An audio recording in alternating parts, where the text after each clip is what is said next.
बहुत समय पहले की बात है।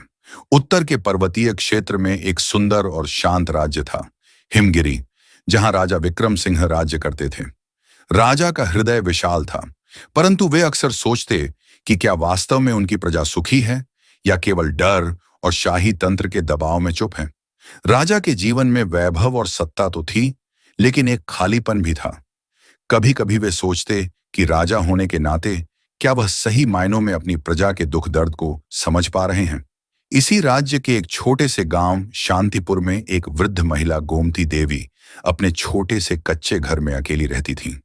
उनके साथ रहती थी गंगा, एक दूधिया सफेद गाय जिसकी आंखों में एक अलग ही शांति थी। गंगा सिर्फ एक पशु नहीं थी, वह गांव की आत्मा थी। गांव में हर रोज गंगा के मंदिर जाने, तालाब तक घूम आने और बच्चों के बीच में समय बिताने की एक तयशुदा दिनचर्या थी। किसी भी शुभ कार्य की शुरुआत उससे होती थी। बुजुर्ग उसे धरती की देवी और बच्चे गंगा दीदी कहकर बुलाते थे। गोमती कहती थीं, जिस दिन गंगा घर न लौटे, समझो गांव का भाग्य ठहर गया है। राजा विक्रम सिंह न अक्सर दरबार की दीवारों से बाहर झांकते थे। उन्होंने तय किया कि वह भेष बदलकर प्रजा की वास्तविकता जानेंगे। एक दिन शाही वस्त्र त्याग कर आम नागरिक की तरह वह अपने एक विश्वास पात्र सैनिक के साथ निकल पड़े। रास्ते में एक घना जंगल पड़ा, जहां अचानक भारी वर्षा और तूफान आ गया। घोड़ा फिसल गया, साथी बिछड़ गया और राजा एक संकरे पथ से भटकते हुए शांतिपुर की सीमा में आ पहुंचे। वहां उन्हें एक झोपड़ी दिखी, वही गोमती का घर।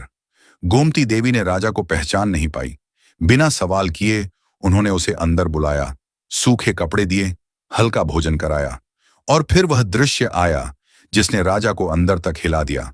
गंगा धीरे धीरे चलकर आई, राजा के पास बैठ गई और उसकी हथेली को अपनी नमी से छू लिया। राजा की आंखें नम हो गईं। एक प्राणी जो बोल नहीं सकता फिर भी इतनी आत्मीयता दे सकता है। वहीं उस रात राजा ने चुपचाप कसम खाई, जिस दिन मैं अपनी असलियत बताऊंगा, इस घर और इस गाय की सेवा जीवन भर करूंगा। राजमहल लौटने के कुछ सप्ताह बाद एक योजना तैयार हुई, शहरी विस्तार परियोजना, जिसमें शांतिपुर भी आ रहा था। राजा इस योजना से अनभिज्ञ थे। अधिकारी, ठेकेदार और सैनिक गांवों में भूमि मापने लगे।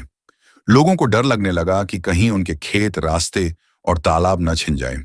गंगा का मंदिर जाने वाला रास्ता भी बाधित हो गया। एक दिन वह वहां पहुंची, पर आगे एक दीवार खड़ी थी। वह वहीं बैठ गई, कुछ नहीं कहा, सिर्फ बैठी रही। गांव वाले एकत्र हो गए। बच्चों ने कहा, गंगा दीदी उदास हैं। बुजुर्ग बोले, गंगा का रास्ता रोका गया है, इसका फल अच्छा नहीं होगा। गांव में जैसे मौन क्रांति शुरू हो गई। गंगा अगले दिन भी दीवार के सामने बैठी रही। उसके आसपास बच्चे बैठ गए, फिर महिलाएं, फिर किसान। गांव एक स्वर में शांत होकर गंगा के साथ मौन में बैठ गया। यह दृश्य धीरे धीरे राज्य में फैल गया। राजमहल में सूचना पहुंची, एक गाय के कारण सड़क निर्माण रुका हुआ है। विक्रम सिंह के मन में हलचल मच गई। उन्होंने पूछा, गाय का नाम क्या है? उत्तर आया, गंगा। राजा कांप गए। बिना देर किए उन्होंने तत्काल शांतिपुर की ओर प्रस्थान किया। गांव पहुंचते ही राजा ने गंगा को देखा। उसने उसकी ओर देखा और जैसे पहचान लिया। वह गंगा के पास जाकर बैठ गए और फिर पूरे गांव के सामने बोले, यह केवल एक गाय नहीं है, यह हिमगिरी की आत्मा है। जिस राज्य की आत्मा रोती है, वहां राजा का शासन व्यर्थ है। मैंने इस गाय के सामने कसम खाई थी। आज मैं पूरे राज्य के सामने कहता हूं, जब तक इस राज्य में हर जीव को सम्मान नहीं मिलेगा, तब तक मैं खुद को राजा नहीं मानूंगा। उसी दिन उन्होंने योजना को निरस्त किया, दीवार गिरवाने का आदेश दिया और शांतिपुर को जीव संवेदन गांव घोषित कर दिया।